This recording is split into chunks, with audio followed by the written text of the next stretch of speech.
Hello, everybody in Spreecast land. My name is Yvonne Villarreal. I'm a TV reporter at the Los Angeles Times. Joining me today is Jeff Daniels, who is known for a wide range of roles in theater and film, but he's making his rounds lately as gruff cable newscaster Will McAvoy. Jeff, thanks for joining us. Happy to be here.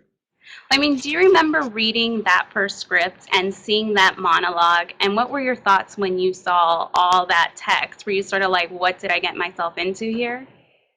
No, I was a huge fan of The West Wing. I told Aaron when I met him, I said, I go to Bravo and I watch West Wing to watch the writing. I love writing and I love acting good writing. Actors keep saying, it's the writing, it's the writing. Well, we've got it on this. And when I read that speech, I said, only Sorkin. Then it became about how do I, you know, throw the best I've got at this speech. I want to leave nothing in the locker room. I want to throw everything I got at it, and that's how I have approached this whole project for 2 seasons now, as well as the cast.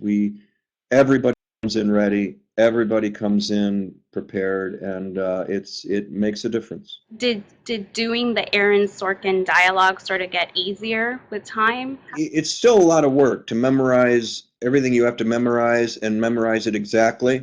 But Hmm. it does seem to go in better. I remember when I did that greatest country, it's not the greatest country in the world speech way back when. The Hmm. script supervisor, a girl named Kim, came up after the first take and said, "Now you know you can do it."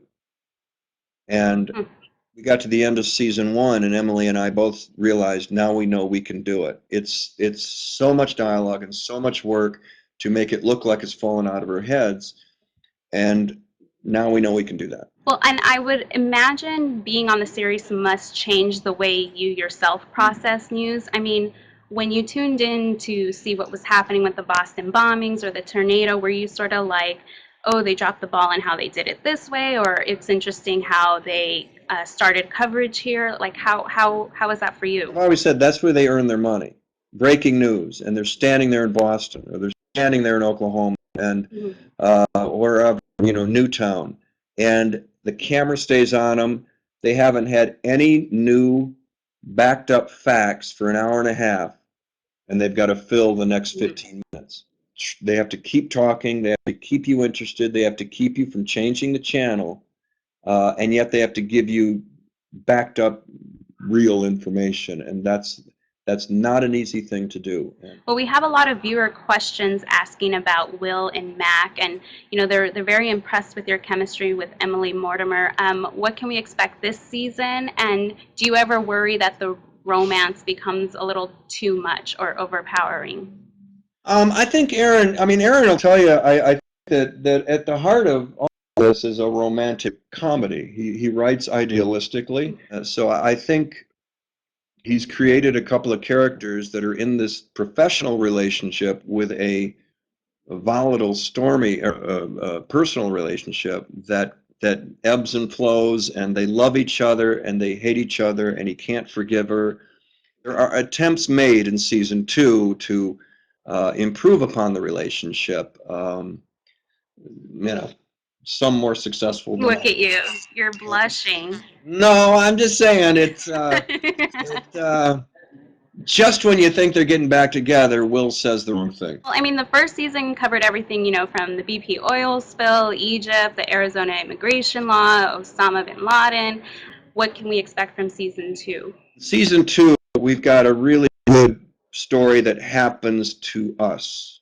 It doesn't happen to Fox or MSNBC, the Tea Party, or left wing. It ACN and Will McAvoy and Company do something that gets them in trouble in a little fictional world, but could easily have been any of the major networks. I Right. spoke with Sam Waterston also before the show started, and we spent so much time talking about your toilet scene in Dumb and Dumber. He had just watched the movie and could not stop talking about how impressive that was.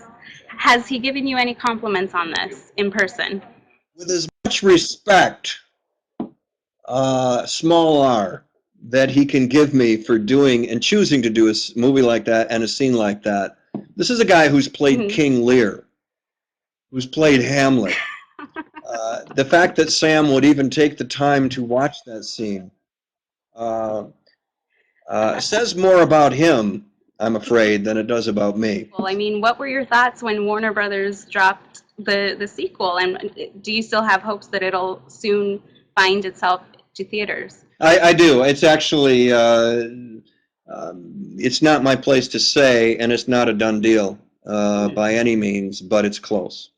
Jim wants to do it. I want to do it. The Fairleys want to do it. And I got to say, just personally as an actor, to go from Will McAvoy to Harry Dunn, my fantasy is that Will is somewhere in a restaurant somewhere, eating alone, looking at his phone, getting caught up on current events, and the only available seat is in the booth where Will McAvoy is sitting, and Harry Dunn asks him if he minds if he sits there and has his lunch. Thank you so much for being with us tonight, and I'm excited for the premiere next month.